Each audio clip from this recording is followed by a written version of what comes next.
देखिए, कल प्रिय छात्रों, कल हमारे विज्ञान का प्रश्न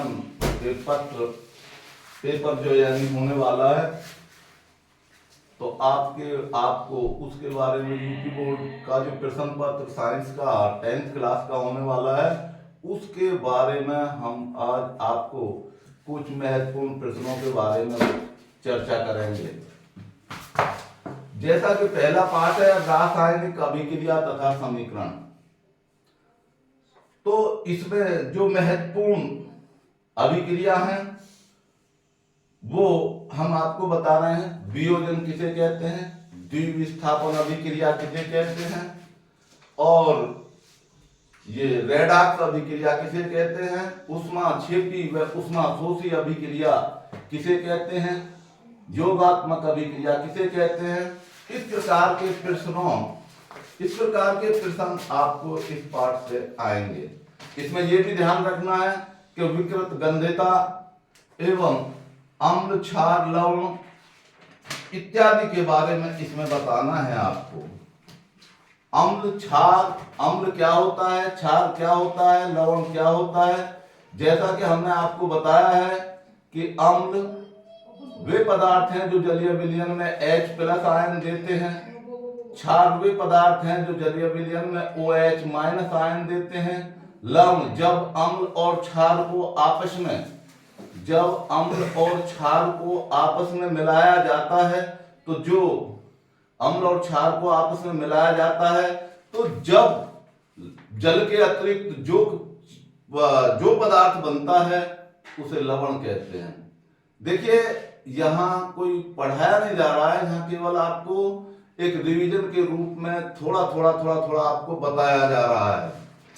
तो विकृत गंध्यता किसे कहते हैं, या संक्षारण, जैसे किसी वस्तु पर जंग लगना, इनको संक्षारण कहते हैं। विकृत गंध्यता किसी सब्जी के अंदर टेस्ट का बदल जाना, ये विकृत गंध्यता है।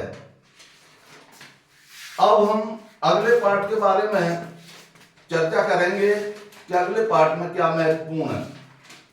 तो देखिए, इसके अगले पाठ के अंदर आपको सूत्र, ब्लीचिंग पाउडर, फिटकरी, सोडियम कार्बोनेट आदि जो सूत्र हैं, इनके बारे में एक सूत्र लिखने को आपके लिए आवश्यकता है।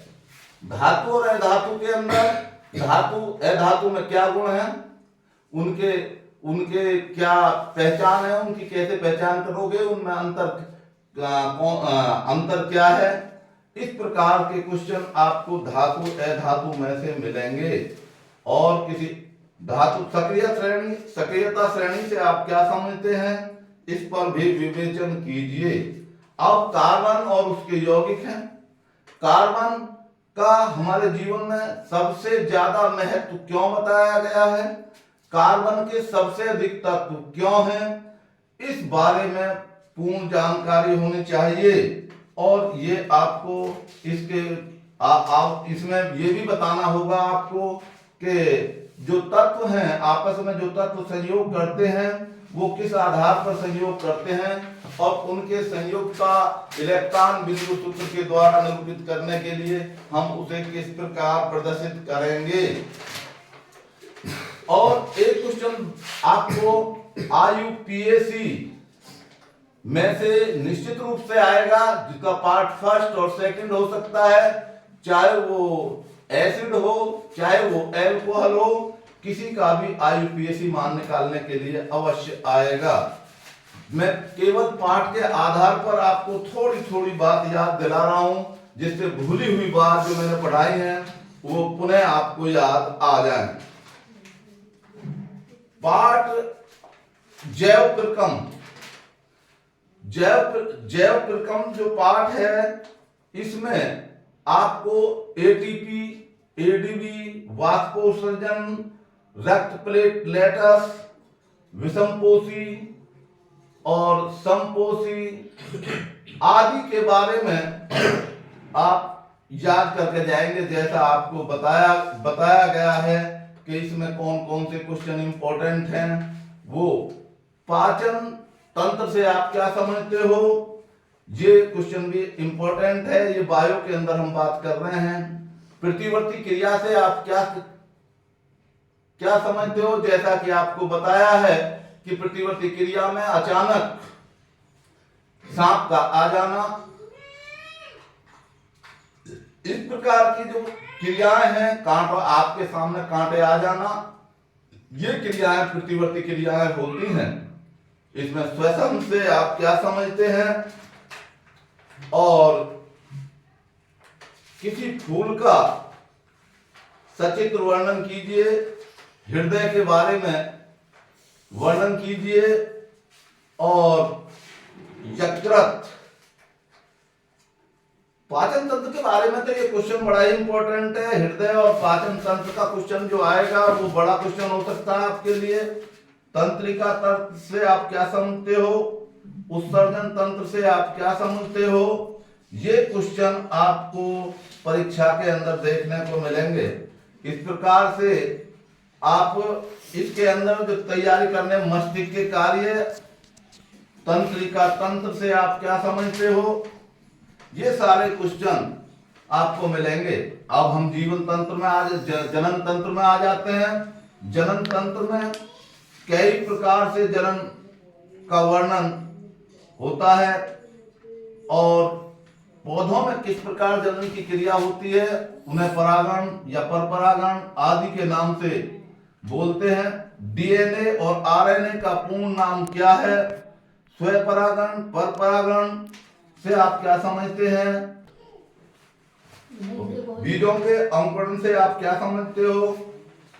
और इस तरह का क्वेश्चन आपको तैयार करना है।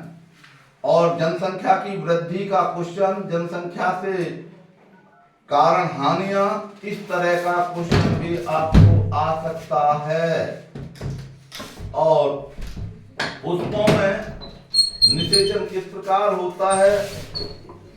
पुष्प में जनन और पुरुषों और मादाओं में जनन की प्रक्रिया पर भी कोई एक नंबर का क्वेश्चन आ सकता है। आनुवंशिकता से आप क्या समझते हैं?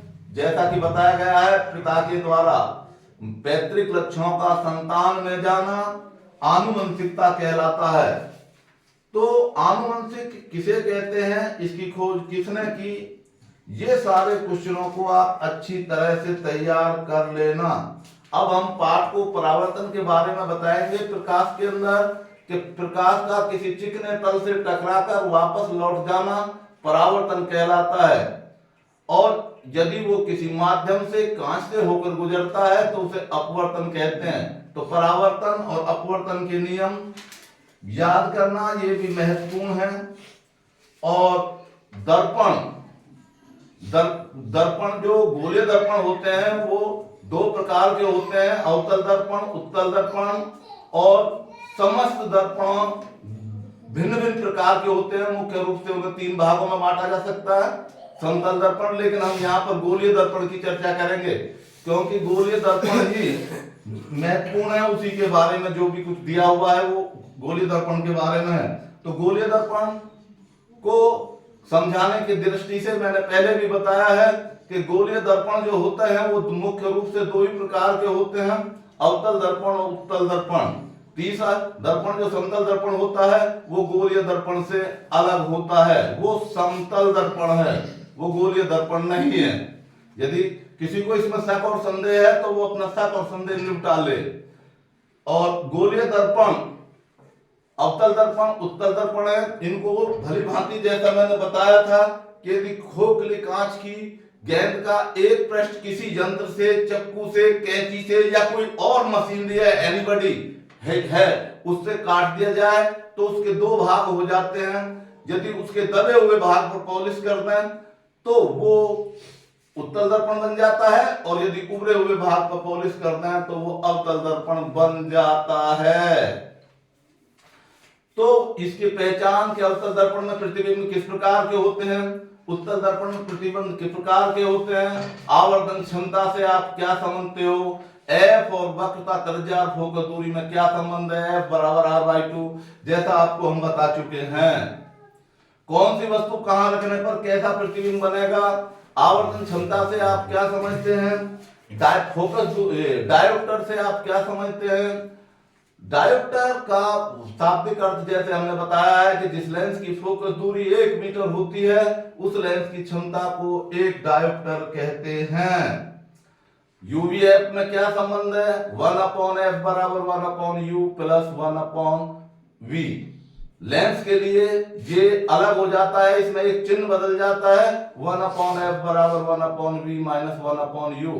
इसकी सवाल करने के लिए इसकी जो निर्देशांक ज्यामिति प्रॉपर्टी है उसको आपको भली भांति ध्यान में रखना चाहिए।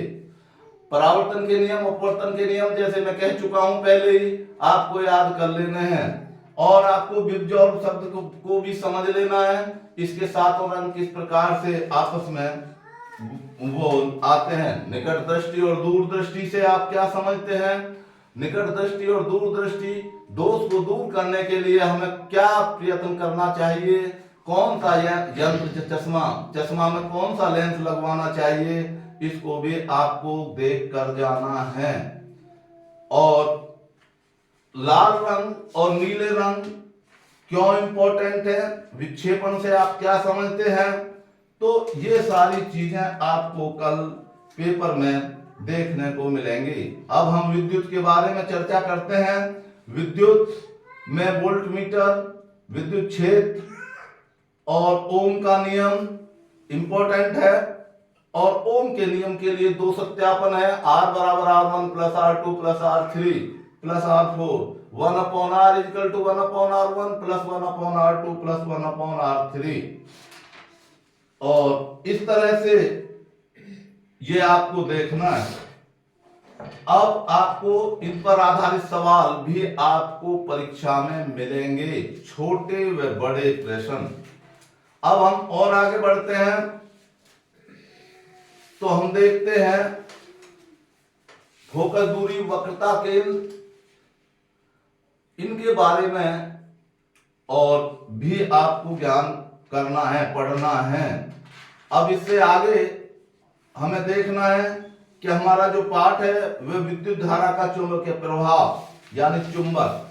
चुंबक में से आपको धारावाही प्रणालिका क्या होती है और विद्युत परिपथ क्या होता है, मोटर और डायनमो, चुंबकीय प्रेरण के नियम, फ्लेमिंग का बाएं हाथ का नियम, फ्लेमिंग का बाएं हाथ का नियम। और इसके बाद आपको परिनालिका किस प्रकार से चुंबक की भांति कार्य करती है इसकी तुलना कैसे करेंगे। लॉरेंज बल से आप क्या समझते हो, इसके सूत्र किस प्रकार प्रदर्शित करेंगे, किस प्रकार व्युत्पन्न करेंगे। और फिर हम आगे मोटा मोटा फिर बताते हैं बल्ब की संरचना का वर्णन कीजिए और विद्युत इस्त्री, मोटर, डायनमो आदि का वर्णन कीजिए।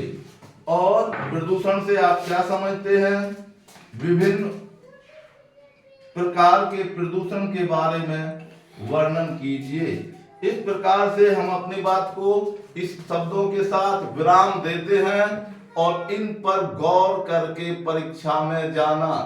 ये क्वेश्चन आपको निश्चित रूप से परीक्षा में मिलेंगे और इनको तैयार करके जाना और निश्चित रूप से मिलेंगे, इसमें कोई शक और संदेह वाली बात नहीं है।